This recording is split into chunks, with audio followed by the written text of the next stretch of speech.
una corretta gestione del piano di pascolamento è molto importante saper riconoscere le principali famiglie botaniche che fanno appunto parte del pascolo.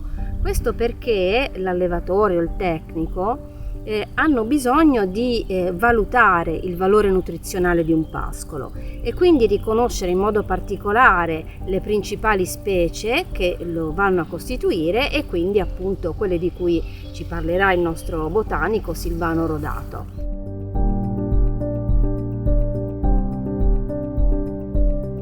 Allora, la prima cosa che andiamo a vedere in questo ambiente è la presenza eventuale di poacee. Le poacee cosa sono? Sono le ex graminacee e sono piante monocotiledoni che generalmente hanno questa struttura, un fusto cauliforme, spesso vuoto all'interno.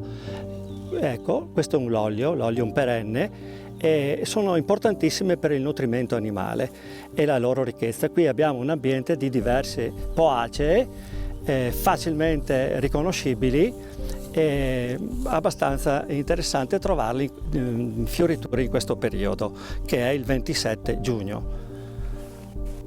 Poi, volendo, andiamo a verificare quali sono le ex leguminose che adesso si chiamano fabacee. Le fabacee sono queste qua.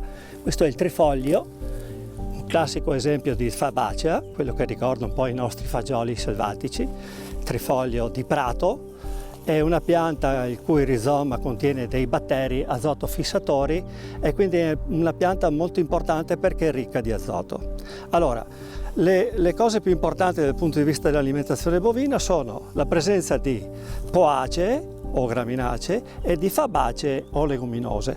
Qui l'ambiente, pur essendo pascolato, è abbastanza importante, ma ci sono altre essenze che adesso andiamo a vedere così velocemente. Una è la che è una steracea, in passato si chiamavano composite per la struttura del fiore. Un'altra è la verbena che cresce in ambienti così aridi, è abbastanza poco frequente, verbena officinale, delle verbenacee.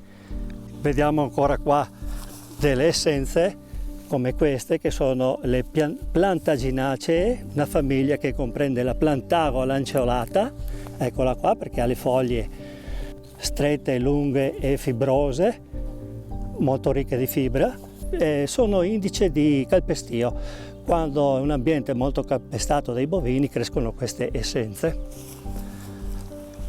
Andiamo ancora, vedete ancora qua ci sono poacee di vario tipo, la festuca, ci sono, questa qua è la ombrellifera, la piacea per eccellenza, è la carota selvatica, Daucus carota, e se noi andiamo a vedere l'aspetto filiforme della radice ha un sapore che assomiglia proprio alla carota, contiene beta carotene, quindi fa bene all'alimentazione bovina.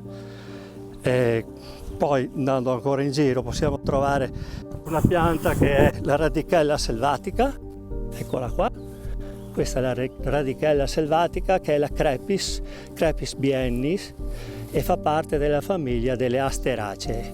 Una pianta invece infestante, questa qua, che vedete bianca con questo fiorellino, è il convolvolo, tende ad avvolgersi su altre piante ed è un indice di contaminazione non positivo per l'ambiente pascolivo, per questo deve essere pascolato. Questo vuol dire polifita, un ambiente vario, abbiamo visto tante specie diverse, ricche, diciamo così, importanti, che vanno protette.